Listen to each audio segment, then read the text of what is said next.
Okay, everyone, welcome to tonight's talk.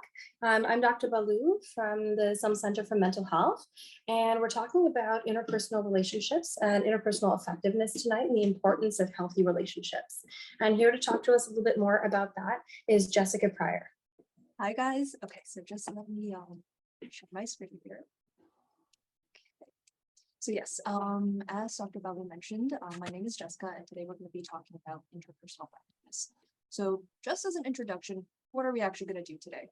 First, we're going to talk about what's so important about healthy relationships anyways. What are the different communication styles? What is interpersonal effectiveness? And finally, we're going to actually discuss some important interpersonal effectiveness skills.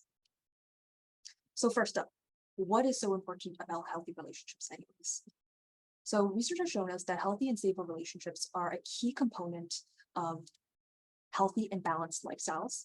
And they're also key for having good mental well-being because they provide things such as support, positive emotions, and a sense of connection.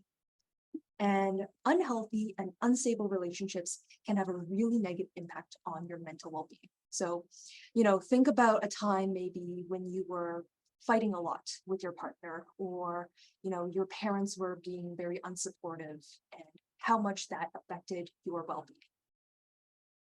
Unfortunately, as much as we all want to have healthy and stable and beautiful, lovely relationships, there are certain things that get in the way. Two of those key things that get in the way are turbulent and intense emotions, and also ineffective communication styles.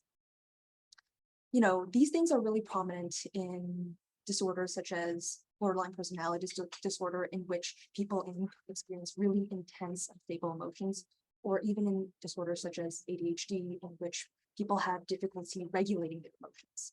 However, it's also really common for people without official diagnosis. We all struggle with, our emotions at times, and we all struggle with communicating effectively at times. And that is where interpersonal effectiveness skills come in. So before we dive into those, we're actually going to talk about communication styles. What are communication styles? Well, basically, they are the general ways that we communicate with each other.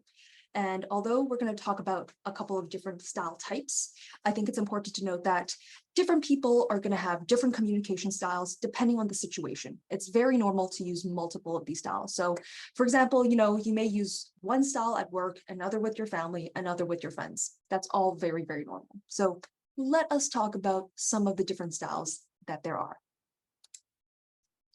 First up, we have the aggressive style. So people who use this type of style of communication really care about meeting their own needs and goals. And they don't really care about the needs and feelings of other people. They can be verbally aggressive, maybe even physically aggressive, in an attempt to control others and to get their needs met. Perhaps if you have this kind of style, if you really want something, you're just going to take it without any consideration for other people's feelings. You are going to really prioritize your own needs, even to the detriment of others.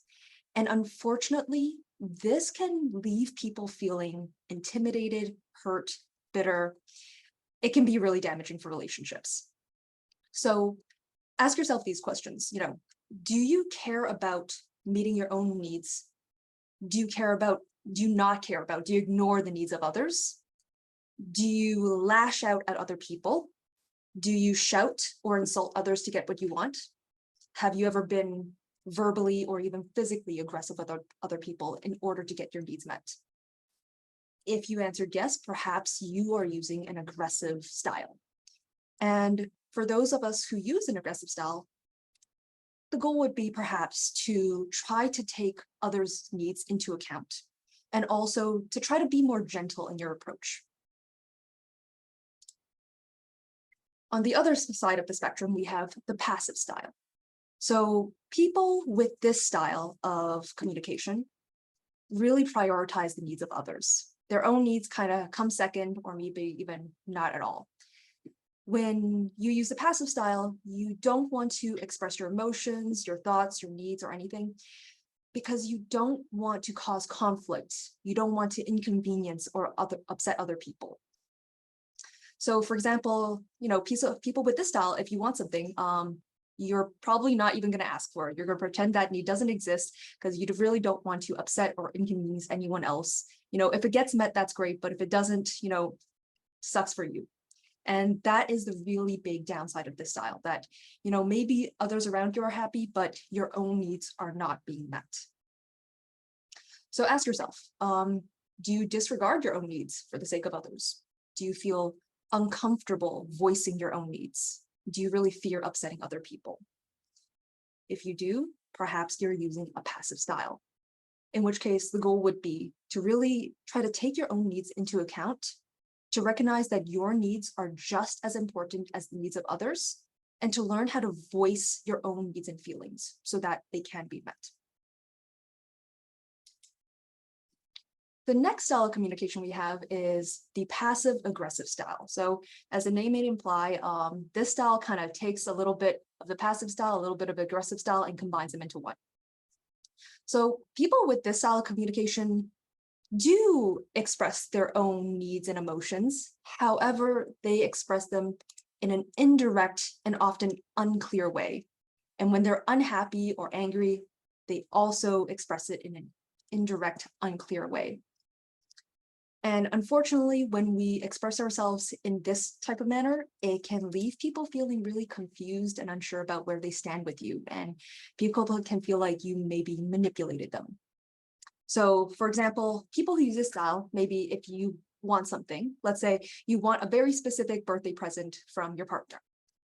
Maybe you hint at it, or maybe you just expect your partner to know exactly what you want because they're your partner, they love you, they should know you. And then if you don't get exactly what you want, you give them the silent treatment. You roll your eyes. You don't really express your displeasure directly by saying, oh, this isn't what I wanted, but you'll show it in kind of underhanded ways. And once again, the downside to this is that this can be very damaging to relationships. And also, there is a chance that your needs will not be met. So ask yourself, do you expect others to anticipate your needs and get upset when they do not? Do you express your displeasure indirectly, maybe with a cold shoulder, a loud sigh, stuff like that, instead of just saying it out loud? If you do, you may be using the passive aggressive style. And the goal here is to learn to express yourself in a more direct way so that people will hear what you're saying and, you're more likely to get your needs met.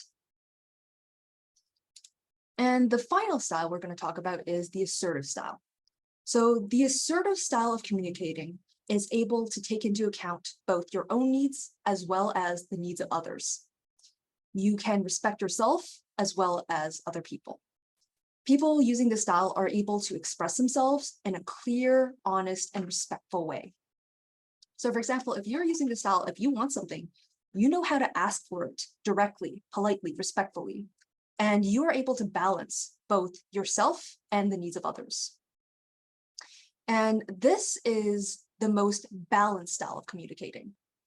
It takes the good parts of both the passive and the aggressive styles, in that, you're respecting everyone's needs and you're trying to get everyone's needs met. And honestly, this is the style we're aiming for. So I would like everyone to think about various social situations. And remember, you may use more than one of these styles, depending on the situation. And I want you to think about what your particular style is in these situations. If you're using the assertive style, that's very good, excellent. But if you're using one of these other styles, think about how your particular style may be damaging your relationships and maybe preventing you from getting what you need. And let's think about how we could potentially improve your communication style, which is the next section. So, interpersonal effectiveness. What is it? Essentially, interpersonal effectiveness is just the communication and social skills that foster healthy relationships, help you maintain your self-respect, and help you get what you need from relationships. So they're essentially skills which help us to be effective in our interpersonal interactions. And the way we interact with people, the way we communicate with people is really important because it has a huge impact on the quality of our relationships with others and to the outcomes of those interactions with others. So, think about a negative interaction you've had with someone recently, whether you think it was the other person's fault or your own fault, whether it be your mom, your partner, your boss, whoever. Think about how that interaction and aftermath could have been altered if one or both of you had perhaps been more polite or more gentle in your tone. If one or both of you had been able to voice your needs and wants more directly, or if one or both of you had been able to consider the other person's needs or feelings more. And speaking of interacting with others, usually when we are interacting with others, there are three main goals. So the first one is it's called objective effectiveness. This is essentially, you go into the interaction, wanting to get something out of it. The second is relationship effectiveness. This is when you go into the situation just wanting to have a positive interaction in order to maintain or improve that relationship. And the third type of interaction would be when you go into the interaction wanting to maintain self-respect.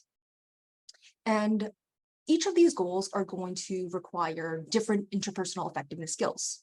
And when we are entering into an interaction, it's important to kind of reflect on what is the goal that we're trying to achieve in it. Perhaps it's one of these goals, perhaps it's multiple of these goals, and it's important to understand what our goals are and to perhaps even prioritize the goals here. So, for example, if our objective is just to get something that we need, objective effectiveness, we really need the skills to be able to clarify what we want from that interaction and to identify all the things we need to do in order to get the results that we want. If our goal is relationship effectiveness, to maintain the relationship, and that is our first priority, we need to understand, okay, this person and our relationship, how important is it to us? How do we want this person to feel about us at the end of this interaction? And what do we need to do in order to maintain or even improve this relationship? And finally, if our goal is just self-respect, we need to be able to think about, okay, what do we need to do in this interaction so that after it's over, we can look back and not feel intense regret or shame over our actions. Okay. So generally speaking, when we're approaching interpersonal situations, we are going to be aiming for an assertive method of communication in which we are able to express ourselves clearly and directly, and we're going to be able to take into account both our own needs and the needs of others. So now let's talk about some actual interpersonal effectiveness skills. Starting off with the first one. Objective effectiveness. So the skill that we need to know for objective effectiveness is called Dear Man. Dear Man is going to help you achieve a particular objective.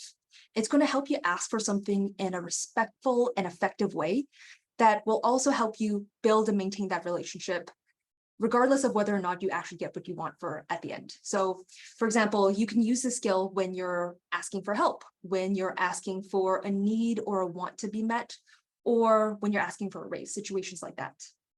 And before you go into a particular situation, you need to make sure that you have a very clear goal in mind. So let's say that your particular objective here is you want to spend more time with your partner. A vague goal would be, I want to spend more time with my partner. And a more specific goal would be, I want to spend at least one night a week with my partner doing a specific activity together. And you can even get more specific. You can be like, okay, I want it to be every Friday night. I want it to be at least 2 hours long. I want it to be just playing board games, something like that. So the more clear and precise your goal is, the better. Because, after all, if you don't even know what you want, how can you expect the other person to be able to give you what you want?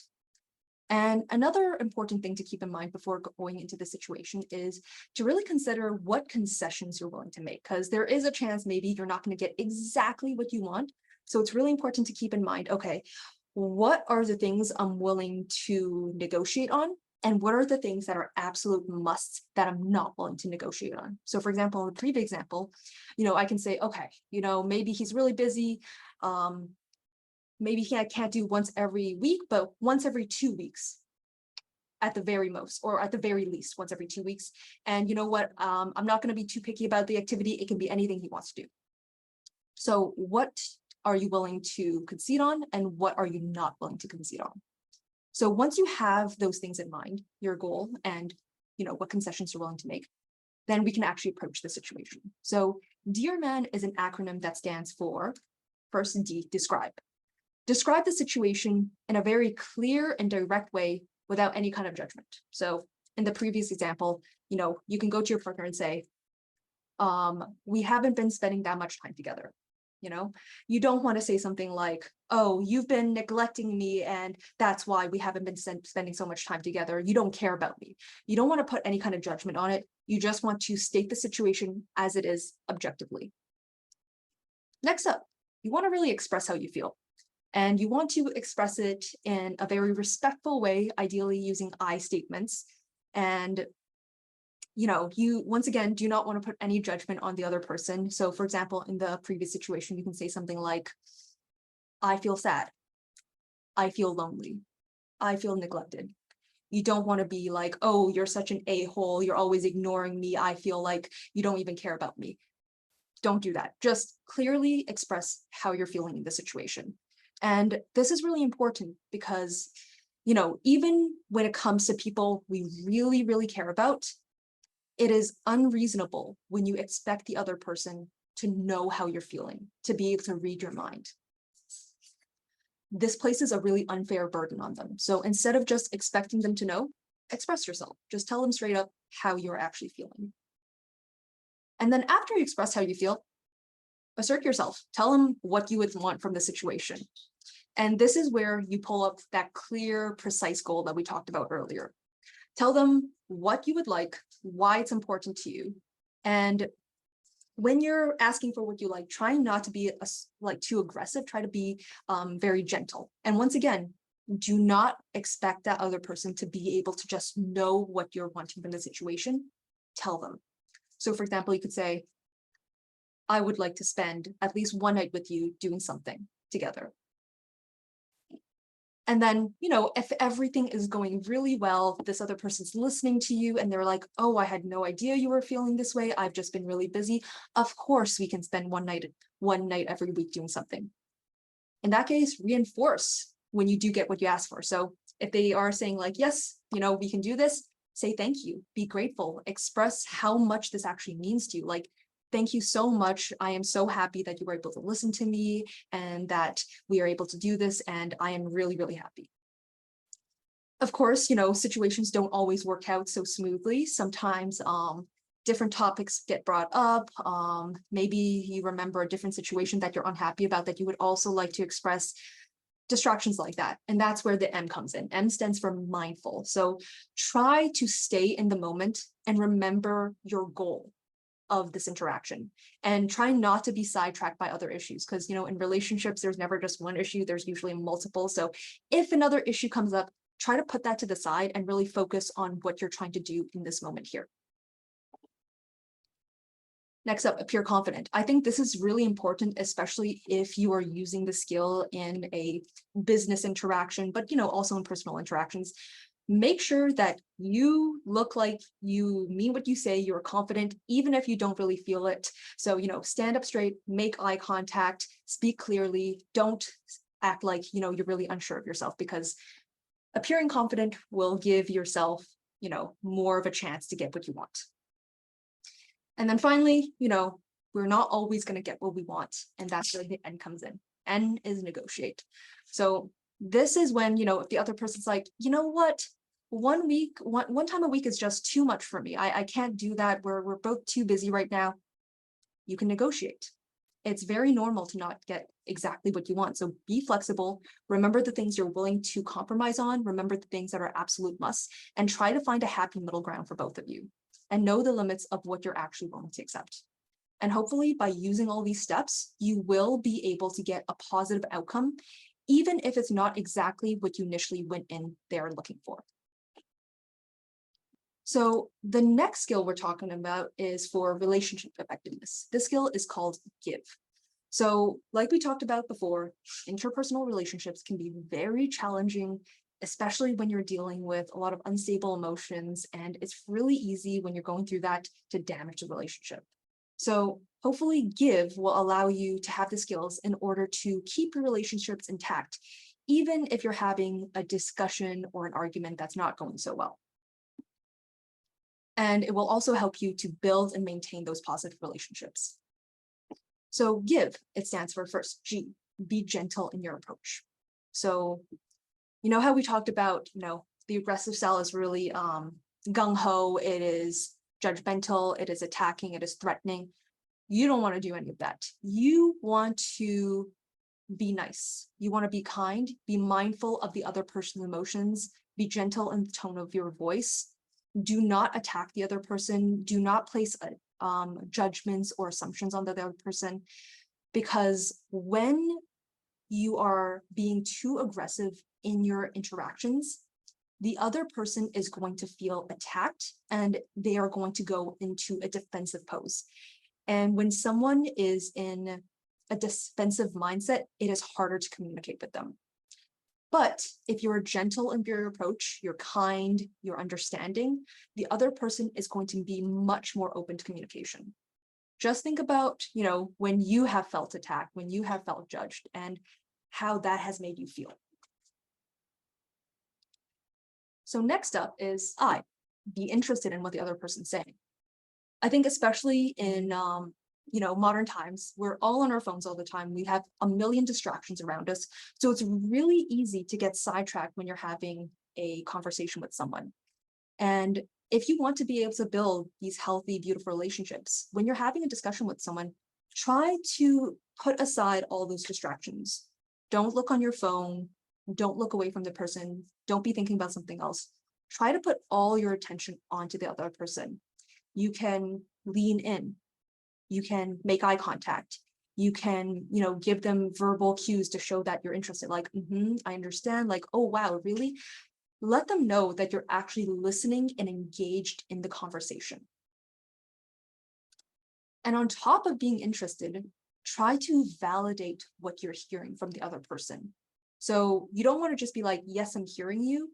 You also want to let the other person know that you are understanding what they're saying. So here, maybe you can use some active listening styles, like, you can kind of summarize what you've just heard from them. You can maybe make a little interpretation like, oh, wow, that sounds really stressful. Oh, like that sounds like a terrible situation. Make sure that they know that you are both hearing them and understanding what they're feeling. And then finally, kind of in line with the first point of being gentle, also try to use an easy manner. So what that means is you want to try to be relaxed and comfortable while you're talking to the person. Try not to be so tense and try to be more approachable just in the general way of your body language and in the words that you're saying. And hopefully by using these skills, you will be able to have a positive interaction with the other person and build up those kinds of healthy and safe relationships. And finally, the last skill we're going to talk about is self-respect effectiveness, FAST.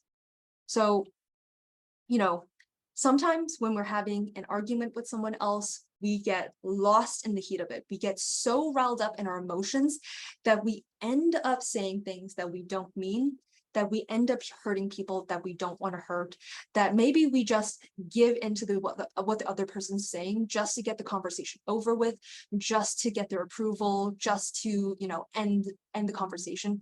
But then afterwards, we feel kind of bad because, you look back on it and you're like, oh, I really did not like the way I behaved in that situation.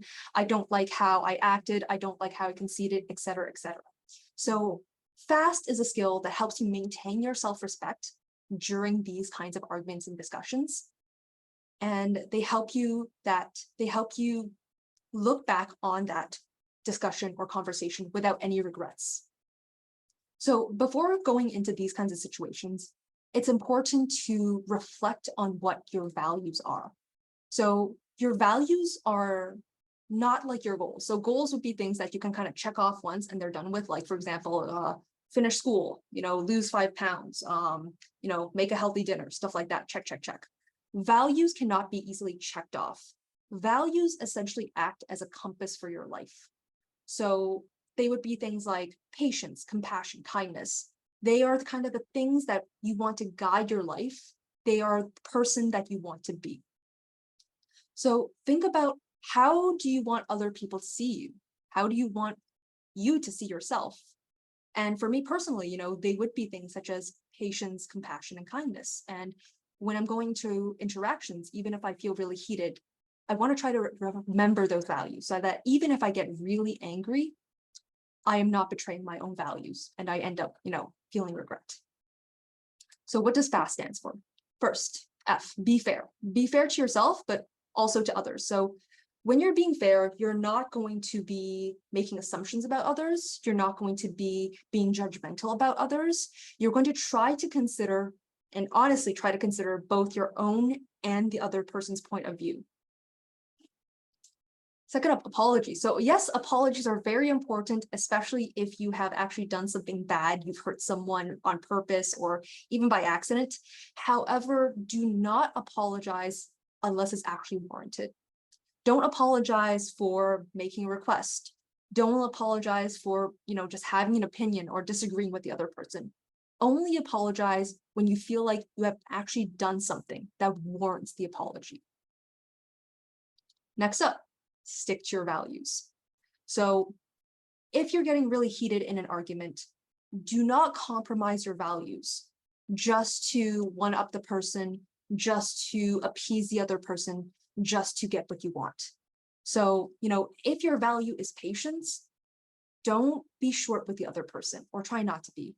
If your value is independence, do not just give in to the other person just because that's what they want. Try to recall your values and really stick with them even in the heat of the moment. And this is probably a really difficult thing to do, but with practice, I think it gets a little bit easier. And finally, be truthful in this. Avoid dishonesty. Try not to exaggerate the situation. Try not to minimize the situation. Try not to act helpless in order to get the other person to help you.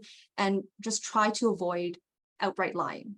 And hopefully by using these 4 steps, you will be able to maintain your dignity in the situation regardless of the outcome. And you can feel good about yourself after the situation has passed.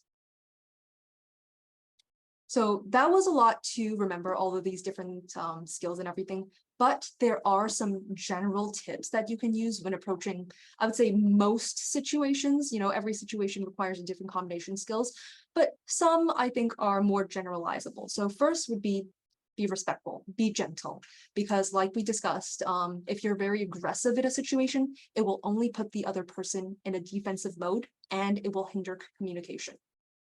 Next up, stick to your values. Know your values and be able to abide by your values, even in the heat of the moment. That way, after any situation, you can still feel good about yourself. You can still know that you stuck to your values, you did not betray yourself, you did not do something that you would regret. Next up, very important, express your feelings and desires, express what you want. It is so easy to fall into the trap of thinking, oh, this person loves me and knows me so well, they must know what I want. They must know how I'm feeling. That is not always the case. And putting that assumption on them will only lead to disappointment and hurt on your part. And finally, you're not always going to get what you want. Always be willing to negotiate. Well, not always, but most of the time be willing to negotiate, and always know what you're willing to negotiate on. What are musts and what are wants for you. I know this was a very brief overview of interpersonal effectiveness skills. So for anyone wanting to learn more, oh, I can't copy and paste it. I'm going to copy and paste some resources into the chat for you guys. And if there are any questions, I welcome them at this time. So just I'm going to paste this stuff in the chat. Thank you, yes, we'd love to hear your questions. And don't forget that this talk is going to be available on our YouTube channel as well. So if you want to rewatch and kind of think a little bit more about each point and how it applies to your own life, please feel free to do that. And Jessica did share the link here for anybody who needs it. Why don't we open the floor up to questions? I know this is an area where none of us won't have moments where we think, yeah, that wasn't my best moment, or I didn't really, when you think about values, I didn't really represent my values in that conversation, or I wish I'd done it differently. And other times where we wish we'd been really better to ourselves and stood up for ourselves. So it's such a tricky balance. Okay, here's one of our questions. I feel like I've created some bad relationship habits and I don't know how to undo it. What can I do? Like being too passive aggressive or a pushover or just not over giving. Okay, okay. So that is very common for all of us. I think we all fall into bad relationship habits at a time. Like sometimes, I think in this case, try to pick one habit that you feel like is really detrimental to relationships and try to work on that habit. If it's being passive aggressive, try to focus on voicing your needs more directly. Try to actually express yourself to those you love. If you feel like you're being too much of a pushover, try to also, once again, voice your needs more directly and try not to compromise on those needs when you feel like people are asking for too much. So try to pick one thing and work on it consistently until you feel like you've improved. Because once those habits are entrenched, it's hard to get out of them and it's hard to work on everything at once. So try to pick one and then target that until it gets better and then move on to another one. Do you think there's something to practicing with relationships that you maybe feel a bit more safe in or, will be receptive? Especially for this person who's maybe feeling too passive, that there might be relationships to practice in and then relationships where they can kind of work their way up to, Yeah. trying some of the things that you've suggested to be more, assertive. Absolutely. So if you feel especially comfortable with a particular friend, your partner, whoever it may be, I think that is a very good place just to build up the confidence and try to know like, oh, I can actually do this and I can actually get the results that I want. And once you build up that confidence, maybe approach, some of those more tricky relationships. And I would also say, if you feel like a relationship is really toxic and it is really detrimental to your mental well-being, think about what additional boundaries you can put in or even if this relationship is worth maintaining in the long run. Okay, thank you. Here's another one. Where do you think my bad relationship habits come from? Does it stem from childhood or could everything just be fine in childhood, but I've developed poor relationship habits anyways sometime along the way? So absolutely, a lot of the ways we communicate with each other do kind of develop and stem from our childhood experiences. We watch our parents, we watch other, figures in our life interact in a certain way, and then we emulate that.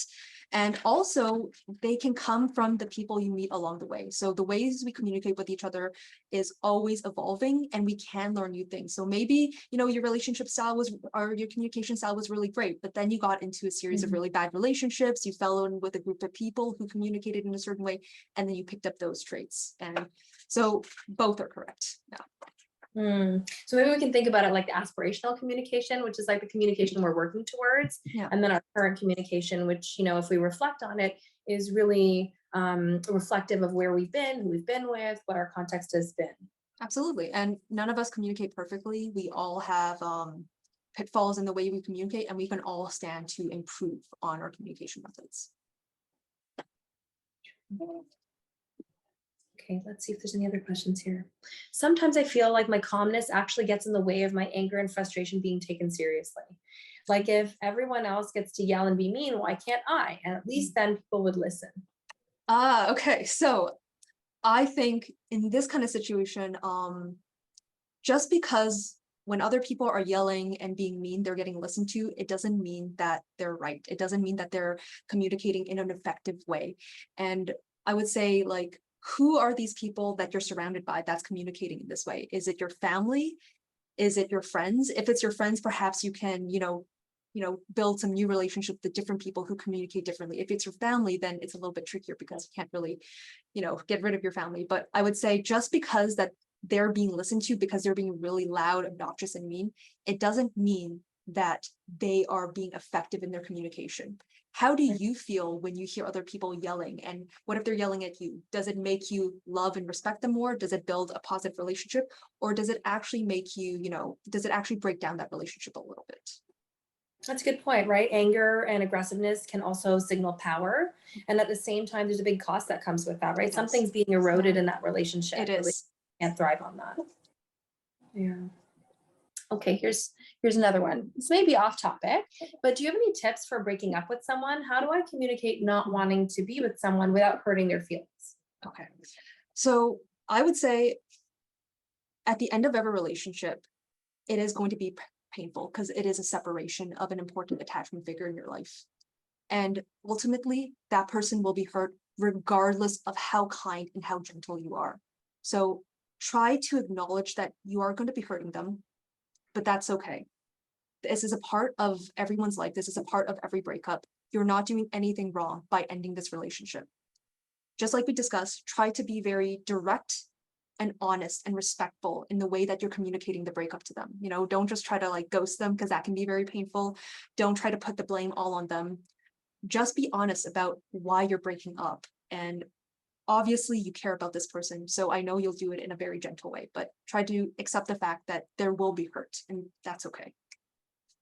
That's a good point, because I guess if we don't accept that, then sometimes maybe we'll be too on the passive side because we're trying not to hurt someone's feelings.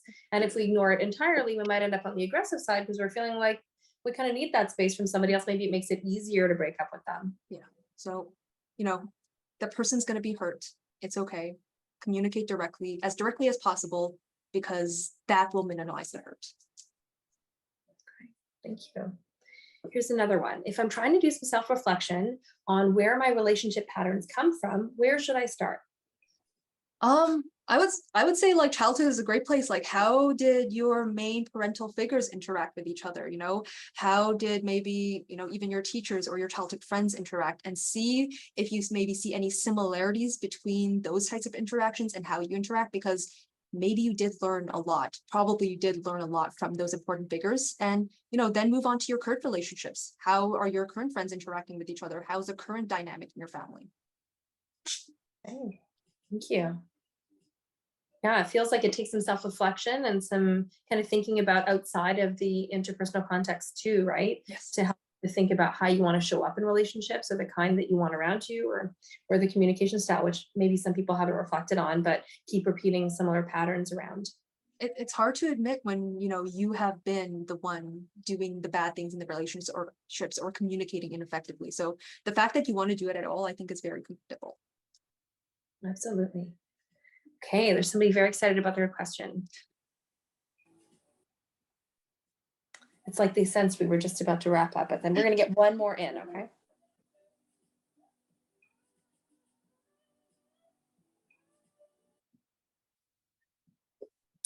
Is it actually better to always be calm in my relationship, or is it okay to get angry?